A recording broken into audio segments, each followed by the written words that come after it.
पहला प्यार एक बहुत खूबसूरत एहसास होता है। ये हर किसी की ज़िंदगी में आता ही है। कैसे और कब, यह उसको भी पता नहीं होता। आज की कहानी इसी पहले प्यार के एहसास की कहानी है। इसका नाम है प्यार एक पहेली। ट्रेन स्टेशन छोड़ चुकी थी और धीरे धीरे रेंगते हुए आगे बढ़ रही थी। पुराने यात्री उतर चुके थे और नए यात्री टिकट देखकर अपनी सीट नंबर से अपनी अपनी सीट पर बैठकर अपना सामान सेट कर रहे थे। साथ आए बच्चे अपने साथ लाए बिस्किट टॉफ़ी खाकर अपना मन और पेट दोनों बहला रहे थे। मेरे ठीक सामने एक बुजुर्ग अंकल आंटी बैठे थे। आंटी बहुत ही शांत और अपने पति का बहुत ख्याल रखने वाली नेक दिल महिला थी। उम्र का 60वां वर्ष दोनों में एक अलग ही प्यार की ऊंचाई दर्शा रहा था। कभी वो माँ बेटा, कभी दोस्त, कभी बहन भाई, कभी डॉक्टर मरीज, कभी प्रेमी प्रेमिका, न जाने कितने रिश्तों का संगम लग रहे थे। चंद घंटों में चाचा चाची का भी उनसे अच्छा परिचय हो गया। फ़ोन नंबर, घर परिवार, सभी बातों का आदान प्रदान शुरू हो गया। चाचा जी बातचीत में बहुत अच्छे थे और जल्दी ही सब उनके दोस्त हो जाते थे। हम उम्र और हम विचार हों तो फिर कहने ही क्या। ना जाने कहाँ कहाँ की बातें दोनों कर रहे थे, जैसे कोई बिछड़े यार मिले हों।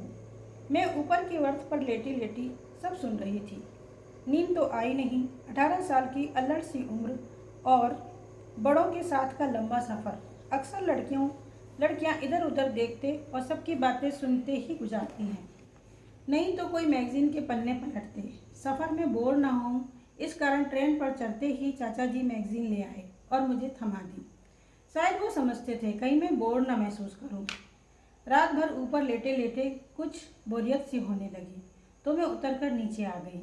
आंटी अंकल को नमस्ते कर चाची के बगल में चिपक कर बैठ गई। सुबह होने वाली थी। सूरज की हल्की लालिमा केबिन में फैल रही थी। सब तरफ सुनहरा सा रंग बिखरा हुआ था। शायद मुझे और मेरे बालों को थोड़ा और सुनहरा बना रहे थे। चाची बार बार मुझे देख रही थी। बोली, उठ गई? अच्छा किया, मेरे पास बैठो।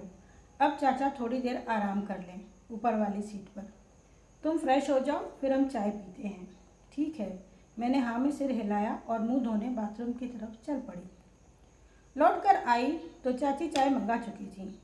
अक्सर हम साथ चाय पीते और इधर उधर की बातें करते। तभी देखा सामने वाली बर्थ जो कि खाली थी उस पर 2 कॉलेज के लड़के बैठ गए। एक ऊपर की बर्थ पर और दूसरा नीचे वाली बर्थ पर। थोड़ा सहमा सकचाया सा। ऊपर की बर्थ पर थोड़ा चंचल सा लड़का था जो कभी इधर उधर सामान समेटता, कभी कानों में हेडफोन लगाकर कोई फिल्मी गाने सुन रहा था। नीचे की बर्थ पर एक शांत, अपने काम से काम रखने वाला नौजवान लड़का था।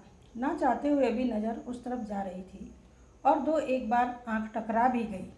बड़ा अजीब सा लगा।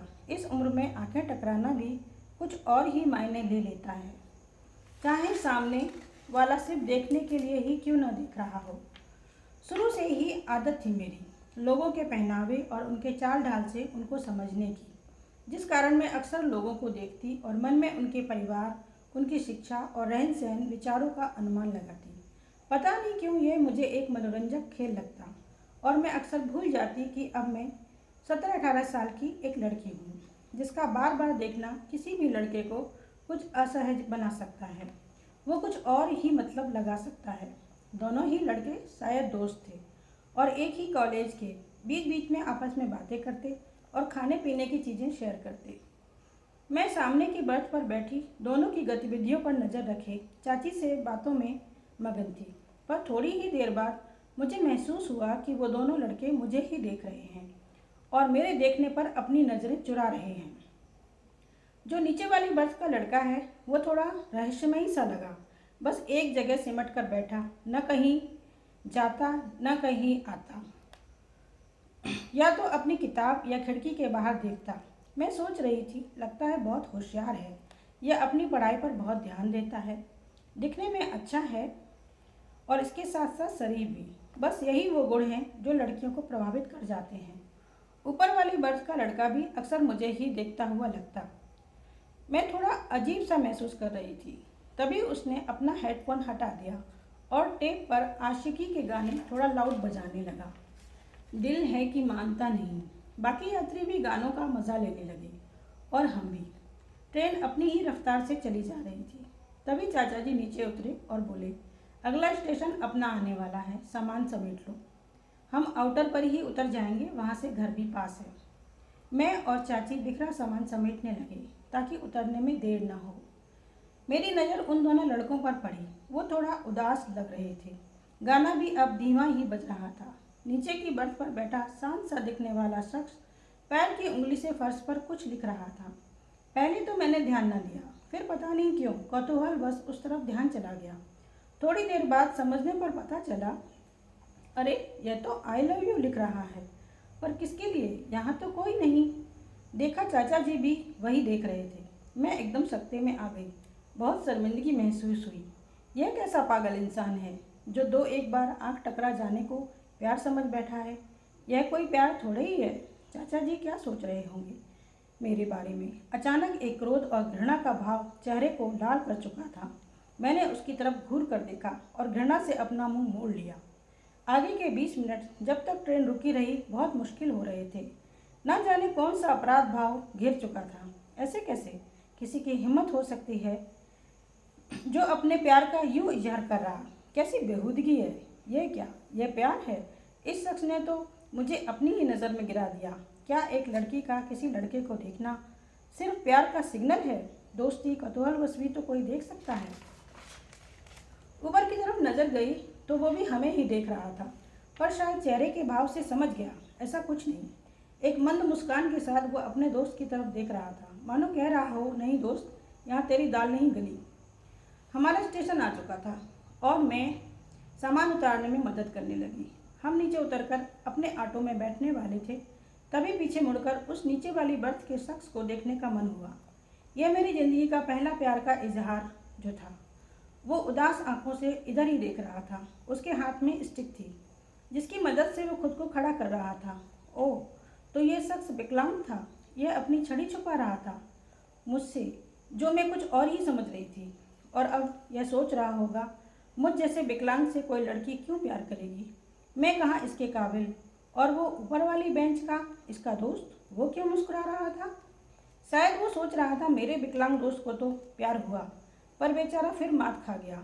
मुझ जैसे सुंदर स्वस्थ लड़के को छोड़कर इस जैसी लड़की इससे प्यार करेगी, इसने सोचा भी कैसे? Poor boy. मैं सोच रही थी इसके कारण मुझे कितनी शर्मिंदगी उठानी पड़ी। चाचा जी क्या सोचते होंगे? अब मुझे आते जाते लोगों को यूं नहीं देखना और उनके बारे में अंदाज़ा लगाने की आदत छोड़नी होगी। मैं बच्ची नहीं रही, बड़ी हो गई शायद। मेरा देखना किसी के मन में प्यार की भावना भी पैदा कर सकता है और किसी का दिल भी दुखा सकता है। मैं बड़ी हो गई हूँ, मुझे एहतियात रखना चाहिए। ना चाहते हुए भी एक बार फिर मुड़कर देखा। वो हाथ में स्टिक पकड़े इधर ही देख रहा था। शायद उम्मीद मारना नहीं चाहता था, अपने मन को समझाना भी नहीं चाहता था कि कोई उसे इस कारण नापसंद करेगा कि वो अधूरा है, उसके लायक नहीं। गुस्से के बावजूद हल्के से मुस्कुरा दी मैं। हो सकता है मेरी मुस्कान उसकी उम्मीद को जगाए रखे, मेरे लिए ना सही किसी और के लिए। मैं तो थी एक नादान लड़की जो अपनी ही दुनिया में खुश थी, प्यार के जज्बात से बेखबर, प्यार का रंग अभी देखना नहीं चाहती थी शायद। पर किसी के प्यार के एहसास को कड़वा बना देने का भी कोई हक नहीं मुझे। एक मुस्कान अगर किसी का आत्मविश्वास बचा सकती है तो क्या जाता है मुस्कुराने में। हमारा ऑटो सड़क पर मुड़ रहा था, तभी ट्रेन की सीटी बजी और वो धीरे धीरे आंखों से ओझल हो गई। पर मैं दे गई किसी को एक उम्मीद, झूठी ही सही। शुक्रिया।